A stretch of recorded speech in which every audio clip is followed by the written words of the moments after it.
I want to talk about the difference between Himalayan sea salt and just regular sea salt. Is there a difference? There is. It's a big difference. The great majority of both of these have sodium chloride. They both have trace minerals, but sea salt has microplastics or nano amounts of plastic. In one study, it showed that 90% of all the brands that were tested had microplastics. However, in Himalayan sea salt, zero plastics. Why? Because of the deposits that make up the Himalayan salt comes from an ancient sea before humans, before the pollution.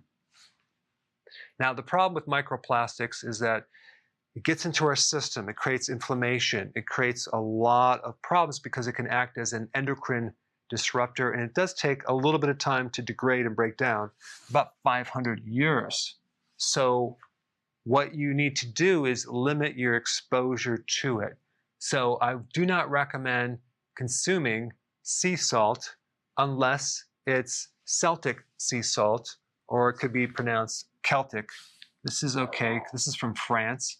It's cleaner. There's probably some others that are fine too, but regular sea salt comes from the ocean, which is polluted, and chances are it will have microplastics, so you want to avoid that. Now, that then brings up the question about table salt. What about that? So the majority of the population is just consuming table salt. They have no idea that that too has microplastics, no trace minerals, just sodium chloride. It's bleached some of the time. They even add sugar to it some of the time. And sometimes they add an anti-caking agent, aluminum, which is toxic to your brain. So what I'm trying to do is increase your awareness and focus in on a healthy salt, because we need salt. We need it to make hydrochloric acid in our stomach to actually kill off microbes, help us digest protein, and assimilate minerals. Our adrenals need a certain amount of salt. Our immune system needs a certain amount of salt. If we're low on salt, the risk of getting insulin resistance goes up. Salt helps with hydration. Also, it's involved in the sodium-potassium pump, which is needed to power your muscles and your nerves and give us energy. Now, how much salt do we need? We need between 1 and 2 teaspoons, depending on your activity level, how much you're sweating. But when you do keto, you want to do at least 1 teaspoon, if not a little bit more, each day, because of all the water weight that you're losing. And with the water weight loss comes a loss of electrolytes as well. Now, a couple of things that you can do in addition to avoiding exposure to microplastics, because it's in the water from the plastic bottles that you're using, and also the canned water.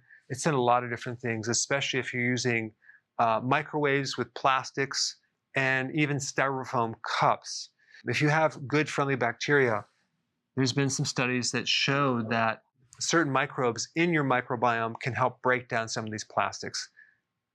Number 2, consuming cruciferous food on a regular basis helps to dismantle and eliminate endocrine disruptors in general.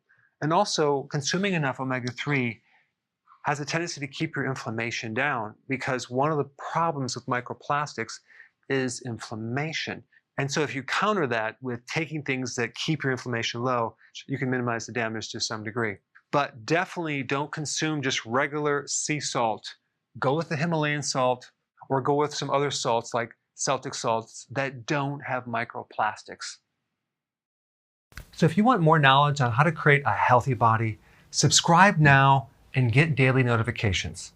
Daily notifications, that sounds weird. Well, I'll just remind you on a daily basis. How about that?